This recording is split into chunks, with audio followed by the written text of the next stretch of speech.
This video serves as an introduction to clauses and is entitled Connecting Your Ideas Coherently and Accurately. The questions we will answer together in this video are as follows. First, what is a clause? How do noun groups and verb groups function in clauses? What are some of the main types of clauses, such as independent and dependent? And finally, how can we combine these clauses? We'll take a look at compound, complex sentences, as well as accurate and effective use of conjunctions. Let's start by looking at what is wrong with the clause structure of an example sentence. In this example, it reads, climate change is leading to the melting of the polar ice caps, an increase in sea levels, and an expansion of the world's great deserts. International concern has increased significantly. But there's something not quite right about the structure of this sentence. Are you able to figure out what it is? Take a look at the sentence in more detail. It reads, climate change is leading to the melting of the polar ice caps, an increase in sea levels, and an expansion of the world's great deserts. So it discusses three specific problems that are happening. And then we have international concern has increased significantly, which really feels like a separate idea. So what's wrong with the clause structure here is this last clause added. Let's take a look at another example sentence that has something that's not quite right with it. This sentence reads, because international concern has increased significantly. You might have felt like that sentence wasn't quite finished with its idea, and that's true. The reason for that is we notice that there's a conjunction here at the front of the sentence, because, which implies that this clause is some kind of cause for a later effect that we expect in the sentence. So the problem here is that we don't have a complete sentence. We only have a sentence fragment. Let's now combine those two sentences together to form an accurate and coherent sentence. Try to think, what's right about this sentence that I'm about to read to you? Because climate change is leading to the melting of the polar ice caps, an increase in sea levels, and an expansion of the world's great deserts, international concern has increased significantly. How have we improved this sentence ultimately from the last two examples? Well, let's take a closer look at these two clauses. First, we have in clause 1 a conjunction because, followed by a noun group, climate change, a verb group, is leading to, and then finally a series of noun groups, three different ones, melting ice caps, rising sea levels, and expanding deserts, followed by a comma. Then we've got a second clause. And this clause is made up of two parts, a noun group, international concern, and a verb group, has increased significantly. So, how are these two clauses related? What I'd like to emphasize to you is that clause 1 depends on clause 2. Clause 1 is the cause, and clause 2 is the effect. Because climate change is leading to these issues, the international concern has increased significantly. And so this is an example of how we can combine clauses in effective ways to show, for example, in this case, a cause and effect relationship. Now let's get down to basics. What is a clause? A clause can be thought of as follows.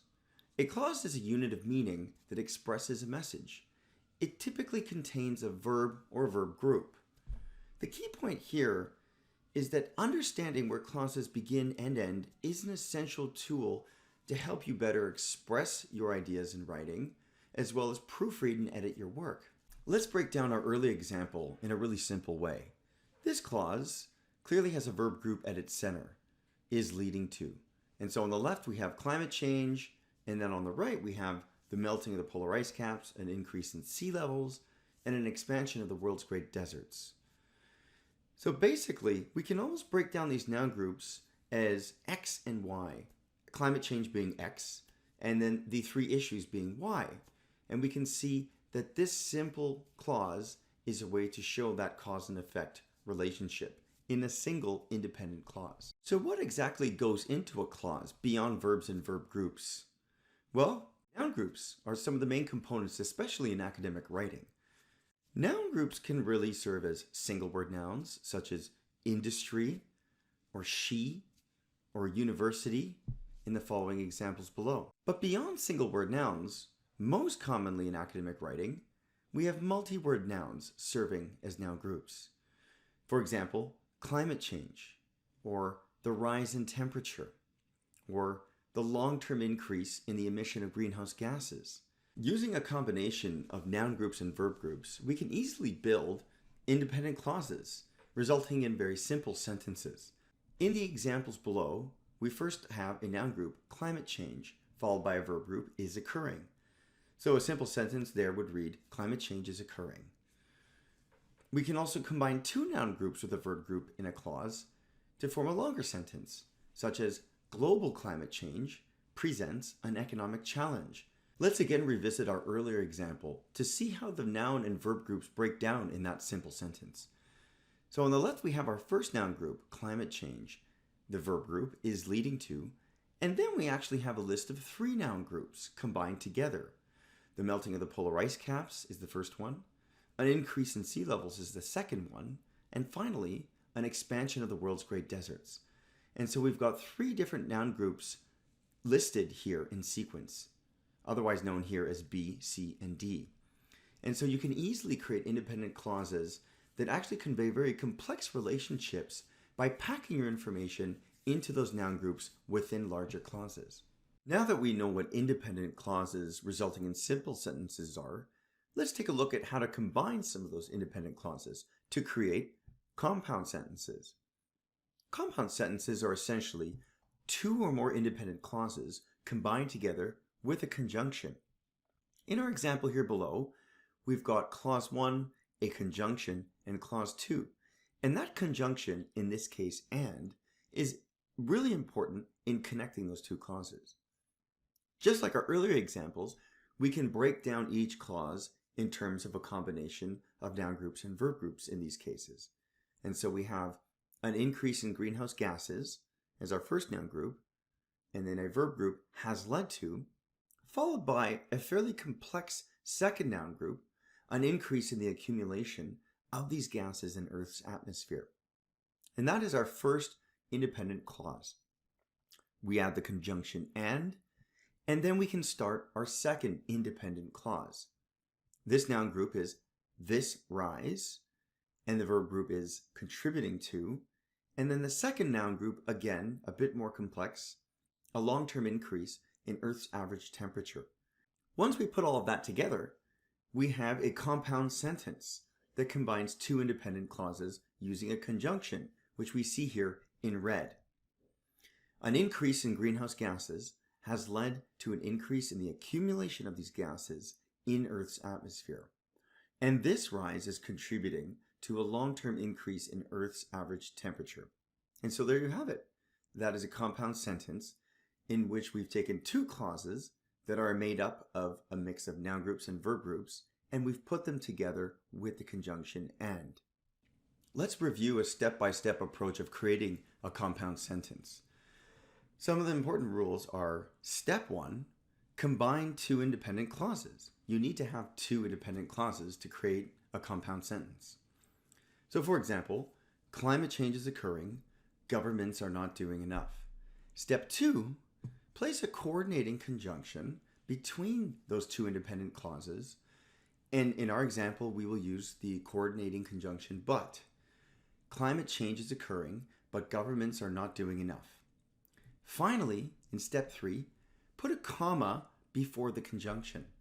Climate change is occurring, comma, but governments are not doing enough. And here are the three main rules for you to create a standard compound sentence in English. Keep in mind that conjunctions can get a little confusing because there's different types of conjunctions and we use them in different situations. The first distinction we'll make is between coordinating conjunctions versus conjunctive adverbs. The first thing to keep in mind is that we don't want to begin a sentence with a coordinating conjunction. This would be a sentence fragment. And coordinating conjunctions are your simple conjunctions like and, but, and so, for example. Instead, if you want to start your sentence with a conjunction, use a conjunctive adverb, which we have here in green. So the incorrect form here first would be climate change is occurring, period, but governments are not doing enough. To correct that form, instead of the coordinating conjunction but, we'll replace it with a conjunctive adverb, however, in this case. So the correct version reads, climate change is occurring, period. However, governments are not doing enough.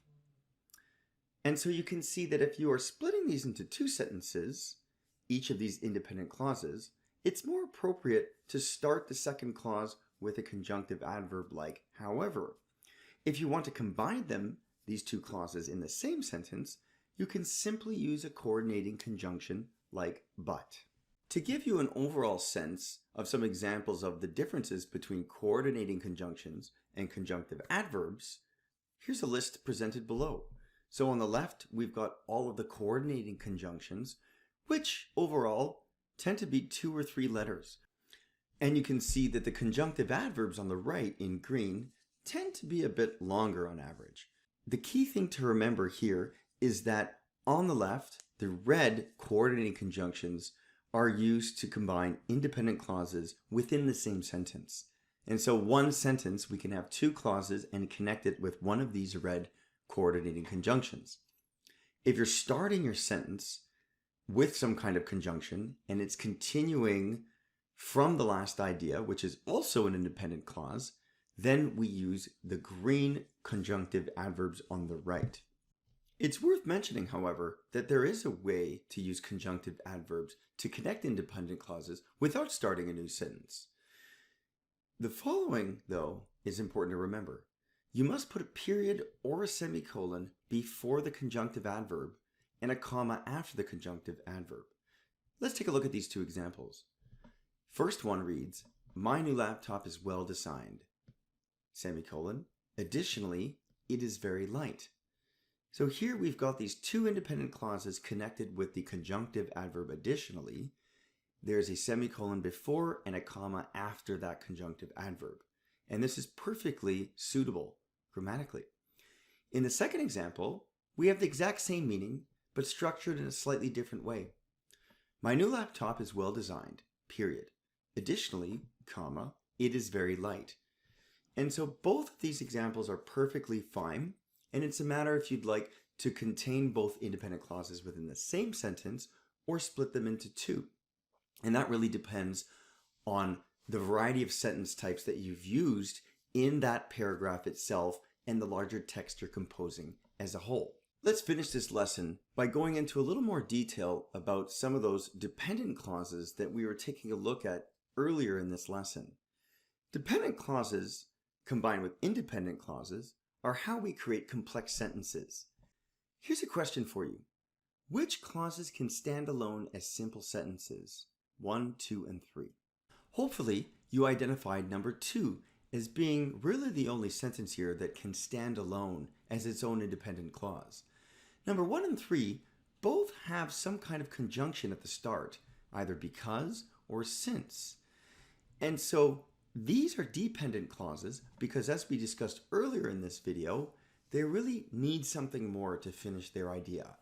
These ideas depend on another clause. Let's try to combine those unfinished sentences, those dependent clauses, with independent clauses to create full sentences that have coherent, full ideas. Let's start with a definition of a complex sentence. A complex sentence is essentially one or more independent clauses combined with one or more dependent clauses. Dependent clauses are always initiated with some kind of subordinating conjunction. In the first example A, we use because. And in B, the conjunction is since. And so when you see this subordinating conjunction, you know that that is the beginning of the dependent clause. To correct the sentence structure, we've added an independent clause, international concern has increased significantly, combining the cause with the effect. Because the rise in temperature is leading to the melting of the polar ice caps, a low increase in sea level, a creeping expansion of the world's great deserts, and reductions in agricultural activity, international concern has increased significantly. Because of all of these things in green, the concern has increased significantly here in the independent clause. Same applies to the example in B, except we've reversed the independent and dependent clauses. Now we have the independent clause first. Global climate change presents an economic challenge. That's our main idea, and that is the effect. But why does it present an economic challenge? We can add a dependent clause, starting with since. Since the reduction of greenhouse gas emissions may conflict with the economic growth policies of many countries. Since it conflicts, it presents an economic challenge. And so you see how you can combine different forms of logic using dependent and independent clauses to create complex sentences that convey very abstract relationships between different ideas. While there are many different kinds of subordinating conjunctions that you can use to start your independent clauses, this list shows some of the more popular ones used in the English language. I'd like to finish this video with a couple of takeaway messages that I hope you can remember. First, a clause is the basic unit of meaning that expresses a message. And so without being able to create clauses, you can't really create fully coherent meaning in your writing. Second, I hope you can see very clearly that written sentences can have one or more clauses.